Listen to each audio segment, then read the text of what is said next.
Kutusu bu şekilde açılıyor gördüğünüz gibi. Bunu sevmedim sadece. Şurada JBL V300 yazıyor. Burada bazı özelliklerini yazıyor sanırım. Üretim yeri falan. Bunu sevmedim bu şekilde açılmasını. Ama yaylı. Şu şekilde gördüğünüz gibi. Hafif dokunduğumda atıyor. Kulaklıkları daha küçük benim önceki Tavatron X'e göre.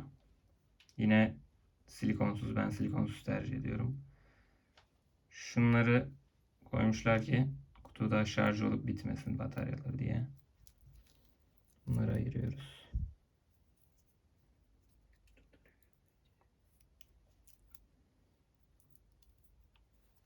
Kapatalım.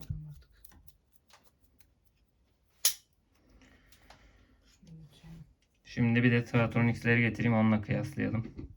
Bunlar bayağı daha küçük ona göre. Şu şekilde. Ve şurada gördüğünüz gibi bir göçük var. Burası dokunmatik alan oluyor tamamen. Şu göçük alan.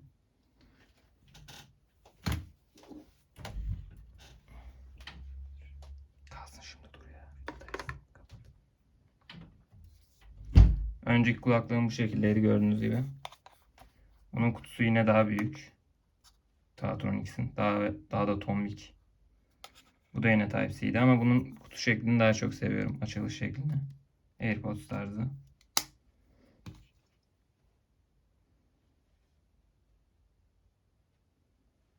Bu şekilde bunun şarj yeri gördüğünüz gibi.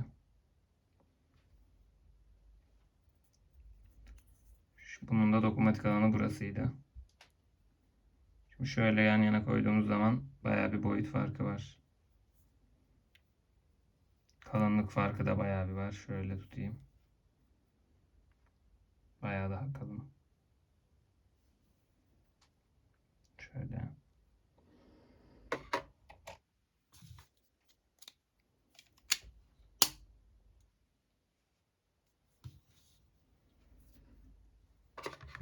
Şimdi ben bunları bir takıp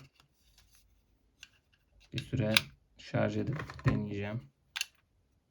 Şarjı full sanırım. Yeşil olduğunda full, sarı olduğunda orta düzeyde, kırmızı olduğunda şarjı bitme düzeyine gelmiş oluyor artık. Bataryasından, yani kutusunun şarjı o bu arada. Bir süre bekleyelim.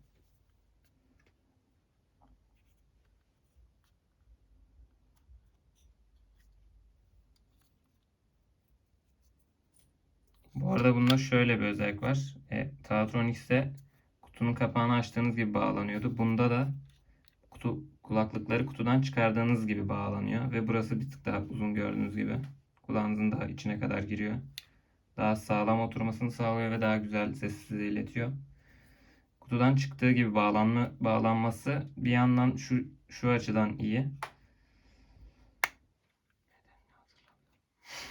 Ne açıdan iyi dedin ben belki. Kutunun kapağını açtığında bağlanmıyor. Çocuklara gelip açıyordur. Kutunun kapağını açtığınızda hemen bağlanmıyor. Kulaklıkları çıkarttığınız zaman bağlanıyor telefonunuza otomatik olarak. Ve sadece bağlanırken bu yanıp sönüyor. Bağlandığı anda sönüyor bu ışıklar. Yanmıyor yani dışarıda. Kapağı açtığınız gibi direkt bağlanmamasının güzel bir yanı. Mesela diyelim ki bu kapak kırıldı, bozuldu, bir şey oldu. Ya da bu sensörü arızalandı yere düştüğünde.